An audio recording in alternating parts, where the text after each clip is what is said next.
The Mind Stone is the true villain of Endgame. Dr. Stephen Strange's plan depends on Thanos winning so that he may destroy the stones, preventing it from happening again, in addition to involving the snap being undone. The Mind Stone functions like a wicked Horcrux. It's the last Horcrux. At least in some way, Thanos is not the true antagonist in the Infinity storyline. The Mind Stone, yes, all Infinity Stones are sentient, is what's really causing all the trouble. When Titan was on the verge of collapse, Thanos asked the Mind Stone for a solution, and it inspired him to commit genocide. In Thor movie, Loki is mischievous and wants the throne, and to please his father. It's the corruption of the Mind Stone that causes him to be so much more evil in the Avengers, causing harm indiscriminately. This is supported by Thor's general confusion regarding Loki's actions. The previous point is supported by the fact that in the Avengers, when everyone is on the helicarrier, Bruce in frustration is compelled to pick up the scepter, Mind Stone, while everyone is fighting and arguing, and is arguably a catalyst to all the fighting in the first place. Stark is compelled by Scarlet Witch, who got her power from the Mind Stone, to make Ultron. Ultron comes from the Mind Stone and immediately attacks Jarvis. His first instinct is violence. Then his solution to a better world after only a few days alive. You guessed it, genocide. When Thor tells the team about his vision in Age of Ultron, he says that he saw a whirlpool that sucks in all hope of life, and at its center is that, as he points at the Mind Stone. Vision is much more nuanced and perhaps the weakest point of the argument, but arguably Vision has more control over the stone than anyone else, and it's always alluded to that his relationship to the stone is very complicated. Also a support of the Age of Ultron points is that Thanos saying, "Fine, I'll do it myself," can easily be seen as a response to Ultron's defeat.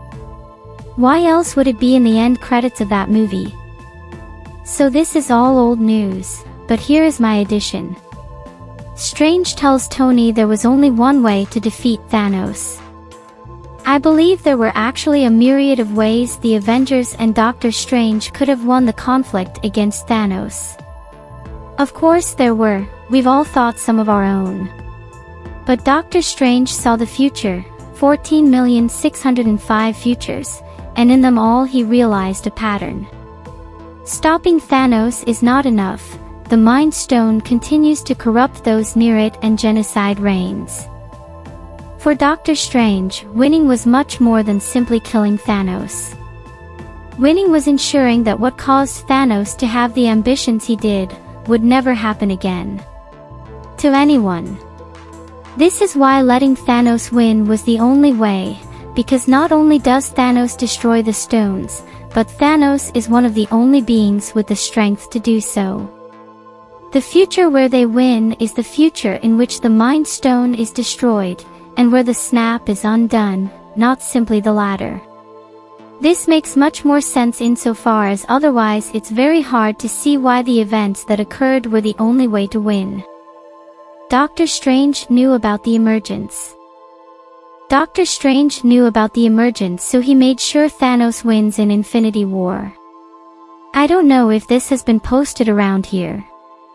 Upon rewatching Avengers, Infinity War, in the scene where they are on Titan and Strange saw 14,605 different futures and why he didn't stop Star-Lord from punching Thanos when they was so close from taking the gauntlet from his hand.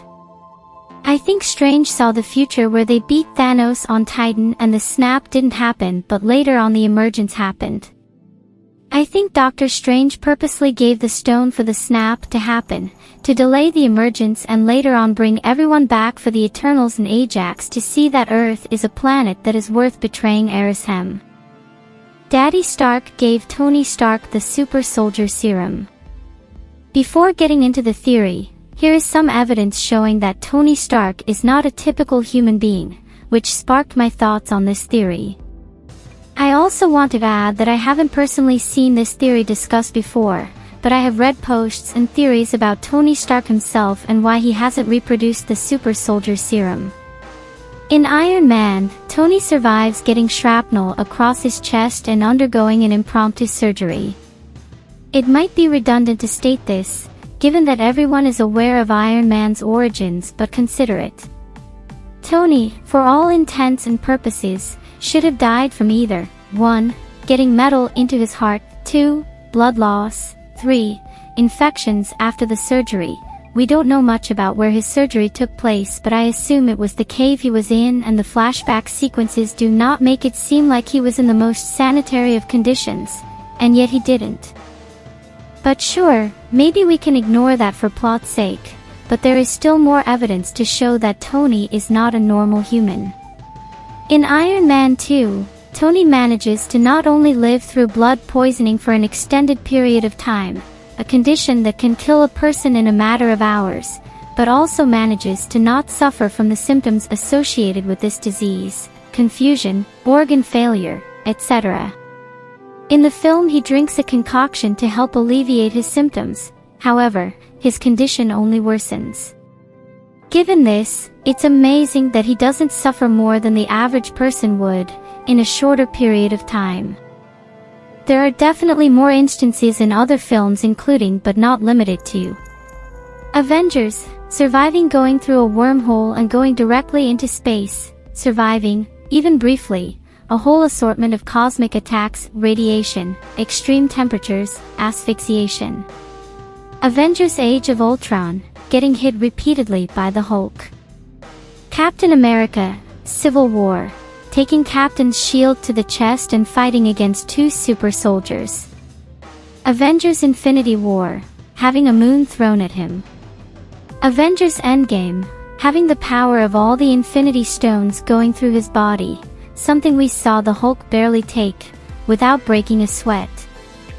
So it would seem that Tony Stark may be quite a bit stronger than the average man, but how does Howard Stark play a role in this?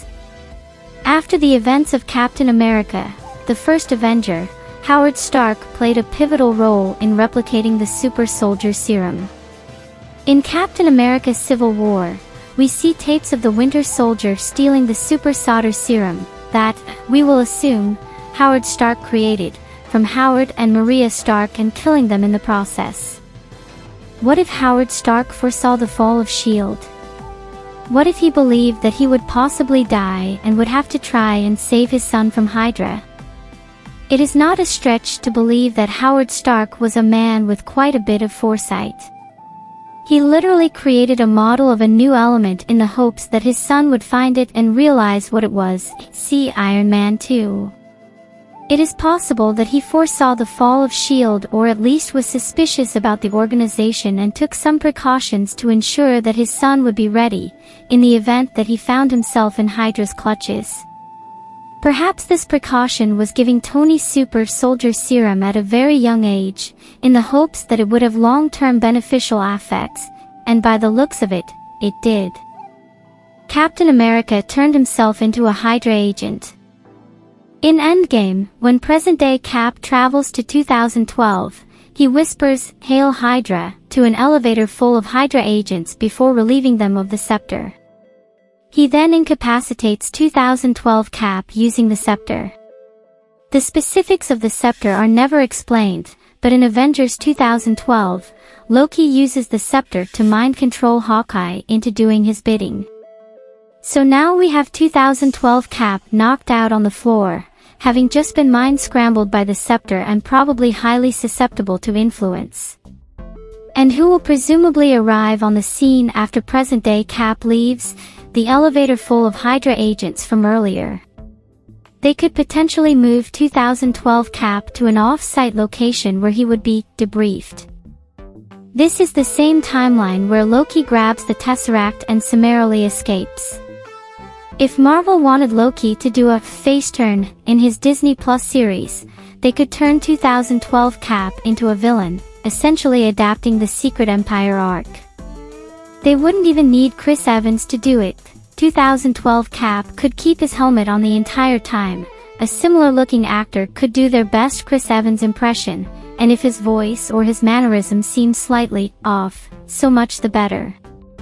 Steve Rogers' knowledge of the mechanics of the scepter is likely fuzzy at best.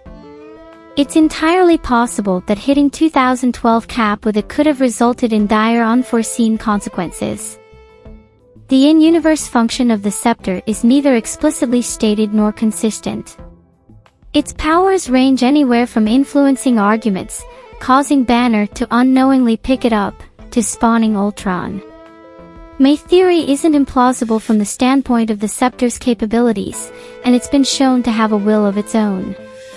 2012 Cap says, "I have eyes on Loki," but this is after Loki stole the Tesseract. For the elevator Hydra agents, it'd be plausible that Cap had retrieved the scepter and had attempted to secure the Tesseract as well, only for Loki to have bested him. And if present-day Cap brought back the scepter, that still leaves Hydra with Loki got away with the Tesseract, scepter laying next to KO'd probably Hydra Cap. What do? I'm not saying it's slam dunk 100% confirmed, I'm just saying it's totally possible that it turns out badly. Steve Rogers returning the stones does not negate the changes in this timeline. What would the Loki Disney Plus series be about, otherwise? There will be original, new stories told in this timeline that do not match the others.